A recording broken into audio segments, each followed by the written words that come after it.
استغفر اللہ۔ اعوذ باللہ من الشیطان الرجیم، بسم اللہ الرحمن الرحیم۔ من کان یظن ان لن ینصرہ اللہ فی الدنیا والآخرۃ فلیمدد بسبب الی السماء ثم لیقطع فلینظر هل یذهبن کیدہ ما یغیظ وَكَذَلِكَ أَنزَلْنَاهُ آيَاتٍ بَيِّنَاتٍ وَأَنَّ اللَّهَ يَهْدِي مَن يُرِيدُ إِنَّ الَّذِينَ آمَنُوا وَالَّذِينَ هَادُوا وَالصَّابِئِينَ وَالنَّصَارَى وَالْمَجُوسَ وَالَّذِينَ أَشْرَكُوا إِنَّ اللَّهَ يَفْصِلُ بَيْنَهُمْ يَوْمَ الْقِيَامَةِ إِنَّ اللَّهَ عَلَى كُلِّ شَيْءٍ شَهِيدٌ أَلَمْ تَرَ أَنَّ اللَّهَ يَسْجُدُ لَهُ مَنْ فِي السَّمَاوَاتِ وَمَنْ فِي الْأَرْضِ والشمس والقمر والنجوم والجبال والشجر والدواب وكثير من الناس وكثير حق عليه العذاب ومن يهن الله فما له من مكرم إن الله يفعل ما يشاء صدق اللہ مولانا العظیم۔ سورہ حج کے یہ دوسرے رکوع کی اختتامی آیات ہیں۔ سلسلہ کلام چل رہا ہے مخالفین کی کشمکش کے حوالے سے۔ نبی کریم صلی اللہ علیہ وسلم کا جو 23 سالہ دعوت و تبلیغ کا دور ہے، اس کا تقریباً آدھا حصہ گزر چکا تھا۔ یعنی یہ آیات آپ علیہ السلام کے مکی دور کے آخری حصے سے تعلق رکھتی ہیں، اور لوگ تھے کہ اپنی طرح طرح کی ترکیبیں استعمال کر چکے تھے آپ کی اس دعوت کو روکنے کے لیے۔ مخالفت کی حد کا اندازہ آپ اس سے لگا سکتے ہیں کہ 590 میں اہل ایمان کے 2 گروہ مکہ چھوڑ چکے تھے، حبشہ کی طرف ہجرت کر چکے تھے، اور پھر 790 سے 1090 تک آپ علیہ السلام اور آپ کے ساتھیوں کو شیب ابی طالب میں محصور کر دیا گیا، اور کس طرح سے ظلم روا رکھا گیا کہ کوئی چیز آپ تک پہنچنے نہ دی گئی، اور اس دوران آپ کو اور آپ کے ساتھیوں کو جڑی بوٹیاں کھانی پڑی، اور پھر اسی طرح سے ایسی راگ اور رنگ کی اور ناچ گانوں کی اور قصے کہانیوں کی محفلیں بھی منعقد کر کے دیکھ لی کہ لوگ آپ کی طرف متوجہ نہ ہوں، آپ کی بات نہ سنیں۔ طرح طرح کے اور سازشیں کہ جس میں حج کے لیے آنے والوں کو کہا جاتا کہ اس شخص سے نہ ملنا، فلاں شخص تو ایسا ہے، وہ مجنون ہے، وہ شاعر ہے، وہ جادوگر ہے، لیکن کوئی چیز ان کی کامیاب نہیں ہو رہی تھی۔ دن بدن آپ کی دعوت اگرچہ سست تھی لیکن پھیل رہی تھی، اور پورے عرب میں آپ کا چرچا ہو چکا تھا، اور یہ مخالفین اپنی سازشوں میں ناکام ہو رہے تھے۔ آپ کے قتل کی سازش، آپ کو قید کرنے کی، آپ کو دیس نکالا دینے کی سازش، ہر طرح کے منصوبے یہ بنا رہے تھے، لیکن اللہ تعالیٰ کا اپنا ایک نظام ہے، اسے کوئی چیز نیچا نہیں دکھا سکتی۔ جیسے کہ سورہ صف میں فرمایا نا، یریدون لیطفئوا نور اللہ بافواہہم، یہ لوگ چاہتے ہیں کہ اپنی پھونکوں سے اللہ کے اس نور کو بجھا دیں، واللہ یتم نورہ، لیکن اللہ اپنے نور کو مکمل کر کے رہے گا۔ وَلَوْ كَرِهَ الْمُشْرِكُونَ، ہاں مشرکوں کو یہ کتنا ہی ناگوار کیوں نہ ہو۔ اور علامہ اقبال نے بھی اس شعر کو دیکھیں، اپنے ایک شعر میں ڈھالا ہے کہ نور خدا ہے کفر کی حرکت پہ خندہ زن، پھونکوں سے یہ چراغ بجھایا نہ جائے گا۔ اور دیکھ لیں کہ کتنا عرصہ لگا، 23 سال کا عرصہ کیا ہوتا ہے قوموں کی زندگیوں میں ایک انقلاب برپا کرنے کے لیے۔ سب گواہ ہیں اس چیز کے کہ آپ کی یہ جد و جہد، آپ کی یہ دعوت 23 سال کے مختصر عرصے میں پورے عرب پر غالب آ گئی۔ پورا عرب جو ہے وہ کفر اور شرک سے پاک ہو گیا۔ تو یہ ہے آپ کے مخالفین کا تذکرہ جو کہ ان آیات میں آگے آ رہا ہے کہ جتنی تم سے کوشش ہو سکتی ہے تم کر دیکھو، لیکن تم کامیاب نہیں ہوگے۔ دیکھیں الفاظ بھی کیسے استعمال کیے ہیں۔ فرمایا من کان یظن، جو شخص یہ گمان رکھتا ہے، یہ سمجھتا ہے اللہ ینصرہ اللہ فی الدنیا والآخرہ کہ اللہ تعالیٰ اس کی دنیا اور آخرت میں کوئی مدد نہیں کرے گا، تو اسے چاہیے فَلْيَمْدُدْ بِسَبَبٍ إِلَى السَّمَاءِ کہ وہ کوئی رسی لے اور آسمان پر چڑھے، ثُمَّ الْيَقْطَعْ اور پھر آسمان کو پھاڑے، فَلْيَنْظُرْ اور پھر دیکھے هَلْ يُذْهِبَنَّ كَيْدُهُ مَا يَغِيظُ کہ کیا اس کی تدبیر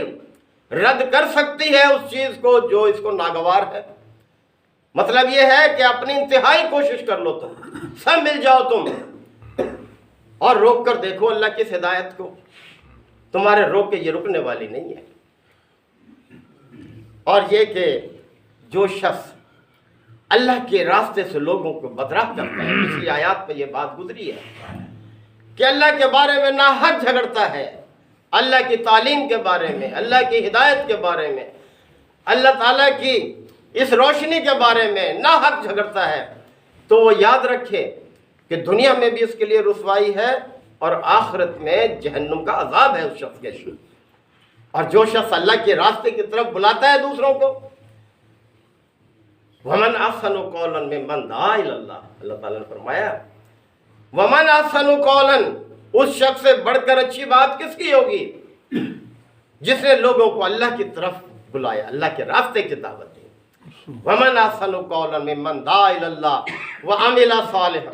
اور نیک اعمال پر اپنے آپ کو قائم رکھا، مخالفتوں کی پرواہ نہیں کی، تو پھر کیا ہے وَمَنْ أَحْسَنُ قَوْلًا مِّمَّنْ دَعَا إِلَى اللَّهِ وَعَمِلَ صَالِحًا، تو اس کے لیے تو اللہ تعالیٰ کی طرف سے خوشخبری ہی خوشخبری ہے، وہ تو کامیاب ہی کامیاب ہے، چاہے اس کی کوشش کامیاب نہ بھی ہو، وہ اپنی زندگی اسی میں کھپا دے، لیکن اللہ کے نزدیک وہ کامیاب ہے، چاہے مشرکوں کتنا ہی ناگوار گزرے، اس نے یہی ڈنکے کی چوٹ پر کہنا ہے کہ بھائی میں تو مسلم ہوں، میں تو سر تسلیم کر چکا ہے۔ فرمایا وَكَذَلِكَ أَنزَلْنَاهُ آيَاتٍ بَيِّنَاتٍ اور اسی طرح یہ قرآن کریم تو بڑی روشن آیات ہے، بات کو واضح کرنے کے لیے کوئی غور و فکر کرے تو مجال نہیں کہ وہ حق پر نہ پہنچ سکے، جو حق کو نہ پہچان سکے، وہ تاثیر ہے ان آیات کے اندر۔ تو كَذَلِكَ أَنزَلْنَاهُ آيَاتٍ بَيِّنَاتٍ اور اسی طرح سے ہم نے یہ قرآن مجید بڑی روشن واضح آیات کے ساتھ نازل کیا ہے۔ وَأَنَّ اللَّهَ يَهْدِي مَن يُرِيدُ اور یاد رکھو ہدایت وہی پاتا ہے جس کے لیے اللہ چاہتا ہے، اور اللہ کا جو طریقہ ہے وہ یہی ہے کہ وَالَّذِينَ جَاهَدُوا فِينَا لَنَهْدِيَنَّهُمْ سُبُلَنَا جو لوگ ہمارے راستے کی طرف کوشش کریں گے ہم ضرور انہیں اپنے راستے کی ہدایت دیں گے۔ جو ہدایت کا طلبگار ہوگا اللہ انہی کو ہدایت دے گا، اور جو گمراہی کا خریدار بنے گا اللہ اسی طرف ان کی رسی دراز کر دے گا، وہ گمراہی میں ہی بھٹکتے رہیں گے اور ان کی قسمت میں نہیں ہے پھر ہدایت حاصل کرنا چاہیے۔ ان الذین آمنوا اب مختلف گروہوں کا ذکر کیا ہے جو اس وقت یعنی نبی کریم صلی اللہ علیہ وسلم کے سامنے دعوت کو قبول کرنے سے انکاری تھے، اور وہ جو آپ کی دعوت کو آنکھوں سے لگانے والے تھے، دل سے قبول کرنے والے تھے، آپس میں ایک دوسرے کے ساتھ جھگڑا چل رہا تھا، سب اپنے آپ کو حق پرست کہتے تھے، آباء و اجداد کی اندھی تقلید کو چھوڑنے کے لیے تیار نہیں تھے، ہے نا۔ وَإِذَا قِيلَ لَهُمُ اتَّبِعُوا مَا أَنزَلَ اللَّهُ جب انہیں کہا جاتا تھا کہ بھئی اس چیز کو اختیار کرو جو اللہ نے نازل کی ہے، تو کہتے تھے بَلْ نَتَّبِعُ مَا أَلْفَيْنَا عَلَيْهِ آبَاءَنَا کہ ہم تو صرف اسی چیز کی پیروی کریں گے جس پر ہم نے اپنے آباء و اجداد کو پایا۔ اللہ تعالیٰ نے فرمایا أَوَلَوْ كَانَ آبَاؤُهُمْ لَا يَعْقِلُونَ شَيْئًا وَلَا يَهْتَدُونَ کیا یہ اس صورت میں بھی آباء و اجداد کو پوچھتے رہیں گے کہ نہ تو انہوں نے کسی ہدایت کو پایا ہو نہ کہ عقل سے کام لیا ہو؟ اگر آباء و اجداد ہدایت کے پیروکار تھے تو پھر تو ٹھیک ہے، لیکن اگر وہ بھی جاہل تھے تو تم بھی مکھی پر مکھی مارو گے۔ تو اللہ تعالیٰ نے اس چیز کو بیان کیا کہ ان الذین آمنوا کہ دیکھو وہ لوگ جو ایمان لائے ہیں، جنہوں نے ہمارے پیغمبر کی دعوت کو قبول کر لیا ہے، والذین ہادوا اور وہ لوگ جو یہودی بن گئے ہیں، اللہ نے ان کا نام یہودی نہیں رکھا، انہوں نے خود اپنے طور پر اپنا نام یہ یہودی کسی نے عیسائی رکھا. اللہ تعالیٰ نے تو ہمیشہ سے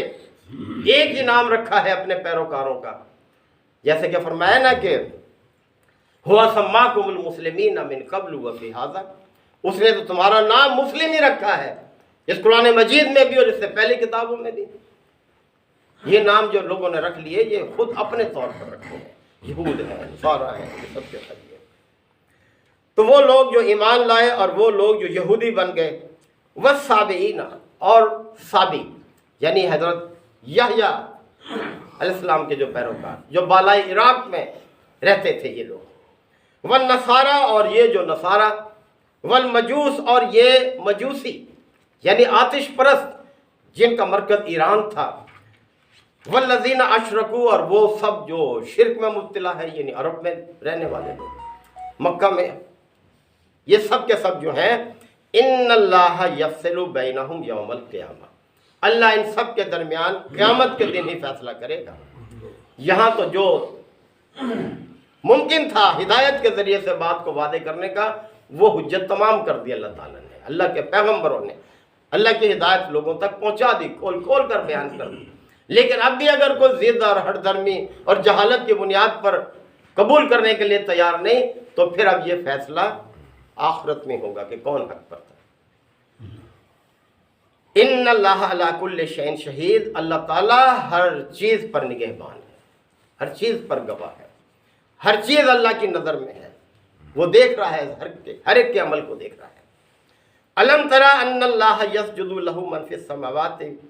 ومن فی الارض، یہ آیت سجدہ بھی ہے، اس کے بعد آپ سجدہ بھی ادا فرمائیں گے. الم تری، کیا تم دیکھتے نہیں ہو؟ اب کائنات کی مختلف چیزوں کی طرف متوجہ کیا ہے، یہ کس کے تابع ہیں، کس کے حکم کی تابع داری کر رہے ہیں. الم تری، کیا یہ لوگ دیکھتے نہیں ان اللہ یسجد لہ من فی السماوات ومن فی الارض، کہ آسمانوں اور زمین میں جو چیز بھی ہے سب اللہ کے آگے سجدہ ہے، اللہ کی اطاعت کر رہی ہے، اللہ کے حکم کے تابع ہے. اللہ نے جو ان کے لیے اصول بنا دیا ہے اس پر یہ کاربند ہے. مجال نہیں ہے چاند کی، سورج کی کہ یہ اپنے کام سے ہٹ جائیں، یہ اپنے مدار کو چھوڑ جائیں، کسی اور مدار میں چلے جائیں. یہ اپنے مدار کو مکمل کرنے کے لیے اللہ نے جو وقت مقرر کر دیا ہے اس میں کوئی کمی بیشی کرنے کو سستی مجال نہیں ہے ان کی. تو ہر چیز اللہ کے آگے سجدہ ریز ہے، اس کے حکم کی پابند ہے، اس کے حکم کو بجا لا رہی ہے. یہ چاند، یہ سورج، آگے ذکر آ رہا ہے والشمس والقمر، اسی طرح یہ سورج، یہ چاند، والنجوم، یہ ستارے، والجبال، اور یہ پہاڑ، والشجر، اور یہ درخت، والدواب، اور یہ سب مویشی، سب جانور جتنے بھی ہیں سب کے سب، وکثیر من الناس، اور لوگوں میں سے بھی بہت سے لوگ، وکثیر حق علیہ العذاب، اور کتنے ہی لوگ ایسے ہیں جن پر عذاب کا فیصلہ چسپاں ہو چکا ہے، عذاب کے مستحق ہو چکے ہیں. وَمَن يُهِنِ اللَّهُ فَمَا لَهُ مِن مُكْرِمٍ، یاد رکھو اللہ جس کو رسوا کر دے اسے پھر کوئی عزت نہیں دے سکتا، وہ عزت نہیں پا سکتا جس کو اللہ ذلیل کر دے، جس کو اللہ رسوا کر دے. ان اللہ یفعل ما یشاء، اور اللہ جو چاہتا ہے کرتا ہے. یعنی اللہ تعالیٰ کسی سے نہ مشورے کا پابند ہے نہ کسی کی رائے کا پابند ہے، وہ علیم ہے، حکیم ہے. یا تو اس سے بڑھ کر کوئی علیم اور حکیم ہو جو اسے مشورہ دے، تو وہ صاحب علم، صاحب حکمت، ہر طرح سے وہ بالا تر ہے اپنی مخلوق سے، کوئی اس کی برابری کرنے والا نہیں ہے. اس لیے وہ جو چاہتا ہے کرتا ہے، اور اس کے کاموں میں نہ کوئی کجی ہے نہ جھول ہے، نہ وہ بھولتا ہے نہ چکتا ہے. بار بار وہ آیات سامنے آتی ہے کہ لا یضل ربی ولا ینسا، میرا رب نہ بھولتا ہے نہ چکتا ہے. اس کے کام میں کبھی کوئی خامی نہیں ہوتی، وہ کام کرنے سے کبھی کوئی بھولتا نہیں ہے. یہ تو انسان ہے کہ وہ غلطی بھی کرتا ہے، بھولتا بھی ہے. اس لیے اللہ تعالیٰ کی دعوت کو قبول کرو، اسی میں تمہاری خیر ہے. اور اللہ اپنی مخلوق کا سب سے زیادہ خیر خواہ ہے، اس سے بڑھ کر کوئی خیر خواہ نہیں ہے. اور یہ پیغمبر بھیجنے کا سلسلہ، یہ کتابیں بھیجنے کا سلسلہ، یہ بھی اس کی خیر خواہی کا مظہر ہے. وہ نہیں چاہتا کہ تم برے